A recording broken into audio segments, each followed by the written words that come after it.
পেনভিশন TV presents. চন্দ্রগ্রহণ বা সূর্যগ্রহণের সময় সহবাস করলে কোনো ক্ষতি হবে কি?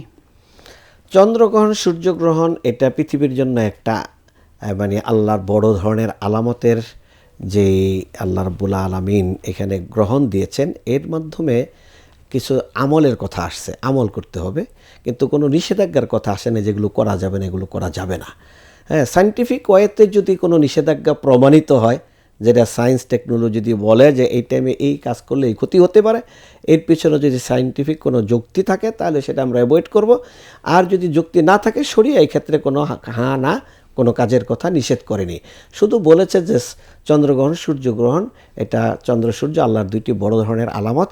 এই আলামত দুইটা যেভাবে বিলীন হয়ে যাচ্ছে, আল্লাহ রাব্বুল আলামিন এই দুইটাকে আলোহীন করে দিচ্ছে, অতএব আমিও আলোহীন হয়ে যেতে পারি, অক্ষম হয়ে যেতে পারি, এই পৃথিবী থেকে হারিয়ে যেতে পারি। এই জন্য আল্লাহর কাছে বিপদ থেকে মুক্তি চাওয়া, যে আল্লাহ এগুলোকে চিরস্থায়ীভাবে তুমি আলোহীন করে দিও না, এগুলোর আলো দ্বারা এই পৃথিবীকে তুমি কল্যাণ সাধন করার সুযোগ রেখে দিও। এই জন্য আল্লাহর কাছে দোয়া করা, আর নিজেও যেন এর থেকে শিক্ষা গ্রহণ করে আল্লাহর দিকে ফিরে আসতে পারি, সেই চিন্তা নিজের ভিতরে তৈরি করা। এগুলোর মধ্যে কোনো কুসংস্কার আজ থাকতেও পারে যে এই টাইমে স্বামী স্ত্রী সহবাস হলে কোনো সন্তান আসলে হয়তো সন্তান বিকলাঙ্গ বা কোনো ধরনের হতে পারে, প্রতিক্রিয়া তৈরি হবে। এটা সায়েন্টিফিক বিষয়, এগুলো ইসলামী শরীয়ত এই ব্যাপারে কোনো ধরনের দিক নির্দেশনা দিয়ে নিষেধাজ্ঞা আরোপ করেনি।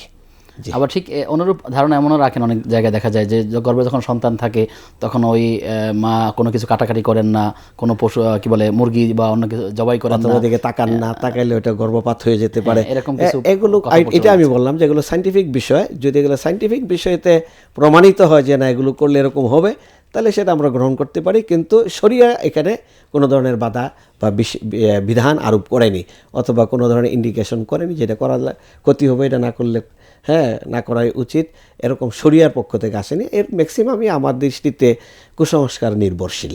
এগুলো অনেক আল্লাহ তাআলা আমাদেরকে এরকম আরও যে কুসংস্কারগুলো আছে তার থেকে বেঁচে থাকার তৌফিক দান করুন।